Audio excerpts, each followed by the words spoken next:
Нехлюдов университеттин 3-курсунда окуп жүрүп, жазгы бир каникулдарда эжелиңкине барганда Катюшаны биринчи жолу көргөн болчу. Үйдүн алды жагындагы чөбү чабылбаган жерге кубалашма ойной башташты. Оюнга үй кызматчысы болуп, чала тарбия алган, кара көз, шыпылдаган Катюшаны алышты. Бир нече рет кубалашып ойношкондон кийин Нехлюдовго Катюша менен чуркоого туура келди. Катюшаны көрсө, Нехлюдовдун көңүлү кубанып калып турган. Алды жагында бир топ сирен бар. Катюша чуркап келип, сиренин ар жагынан кошула дегендей башын жаңсады. Нехлюдовдон ошенткен түшүнө койду да, сиренин ар жагын көзө чуркады. Экөө чуркап келип, кол кармашып калды. Катюша суу болгон карагаттай кара көзөрүн жалжылдатып, Нехлюдовду карады. Ал болсо, колдорун катуураак кысып, эринен өөп алды.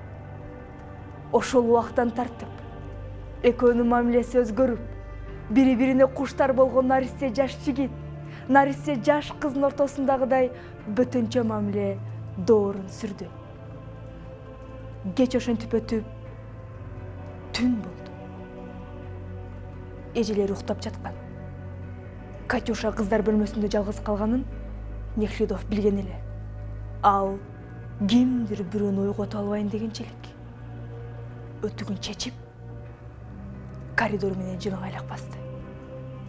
Нехлюдов «Катюша!» дейрим эле Катюша ордунан ыргып туруп, эшиктин түбүнө келди да, ачуулангандай «Кеткин, кеткин! Эжелериң угуп коет» деп жалынып жалбарды. Бирок Катюшанын оозу эле айтып, көңүлү, дили «Мен бүтсендикмин» деп турду. Анысын Нехлюдов да түшүндү. Аңгыч эле болбой эшик шарт дей түштү да. Нехлюдов бөлмөгө кирип, ич көнөкчөн Катюшаны шап көтөрүп алып жөнөдү. Таң эртең Бул эмне? Мен зор бакытка туш келдимби? Же чоң кырсыккабы? Деп Нехлюдов өзүнө суроо салды. А Катюша болсо аны турмуштун өзүнө тартуулаган зор белги катары кабыл алды. Нехлюдов кетеринде «Кош, Катюша, күткүн, мен сөзсүз келем» деп кучагына кысты.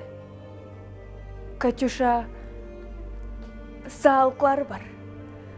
Карагаттай кара көзөрүнө жаш кылдырат аны узатты. Ошол күндөн тартып Катюшанын көңүлү мурдагыдай жумушка чаппай, кыялы менен жашоочу болду. Ага мурун тааныш эмес сагыныч, кусалануу сыяктуу сезимдер көңүлүн бийлеп жатты. Нехлюдов түнкүсүн түшүнөн, күндүз оюнан чыкпай калды. Ага болгон кубанычын, кусалыгын сылап, аны менен тең бөлүшкүсү келет. Ошол замат эсине түшө калгансып, көздөрүн чылк жумат да, алакандарын бириктире Огудай, суранам. Ал сөзсүз келет. Ооба, сөзсүз келет. Бирок ошентсе да эртерээк жибере көрчү, Суранам деп жалынып жалбарат. Арадан 5 айча убакыт өтүп, Катюша күн санап, жол карап, сагынып, саргайып күтүп жүргөн кезинде, ошол жердеги станциядан Нехлюдов өтөрү тууралуу кабар эжелерине жетет. Муну билген соң Катюша Нехлюдовду көрүү үчүн станцияга барууга шашат. Поезд түнкү саат 2-де турган. Катюша картаң бекештерди жаткызып коюп, жолугун чүмкөндү да станцияга жүгүрдү. Шамал болуп, жамгыр жаап турган. Күзгү караңгы түн, көзгө сайса көрүнгүс караңгы. Катюша жолду жакшы билсе да, адашып кетип, поезддин кетерине 3 минут алгана жетип барды. Ошол замат биринчи класстын вагонунун терезесинен Нехлюдовду көрө койду. Вагон бөтөнчө жарык эле. Баркыт капталган креслодо Нехлюдов бирдемеге күлүп отурду. Катюша аны тааныр замат үшкөн колдору менен терезени такылдатты. Бирок дал ошол учурда 3-чү коңгуроо кагылды да, вагондор адегенде артка жылып, анын алга карай бирин-бири түрткүлөп поезд ордун акырын жыла баштады. Катюша артта калбайын деп так тезирээк басты. Нехлюдов ордунан турду да терезени түшүрө баштады. Катюша айнекке бетин тийгизип, колун дагы тийгизди.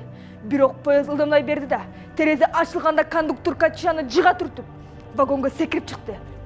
Катюша артта қалса да, платформаның суу болгон такталары менен жүгүрүп олтурду. Бирок биринчи класстын вагондор алда кайда узап кетти. Экинчи класстын вагондор, анан үчүнчү класстын вагондор улам зымыраганан зымырап Катюшанын жадан өтүп кетти.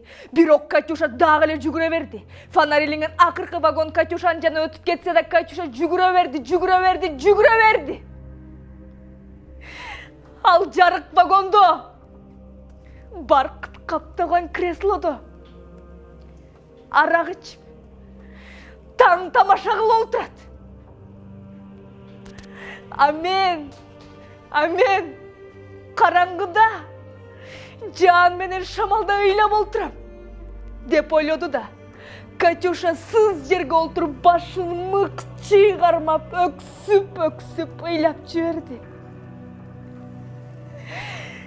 Кетти!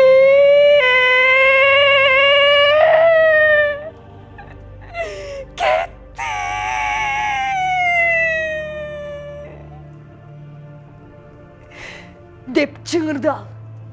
Ошол замат курсагындагы баласы солк этип бир урунуп алды да, кайта ичке назик уркуйган эме менен тебе баштады.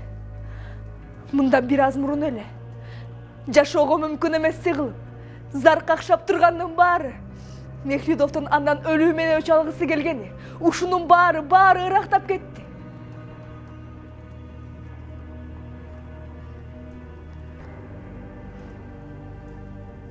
Катюша ордунан турду да, оңдонуп, жоолугун чүмкөндү да, кайра үйүнө кетти.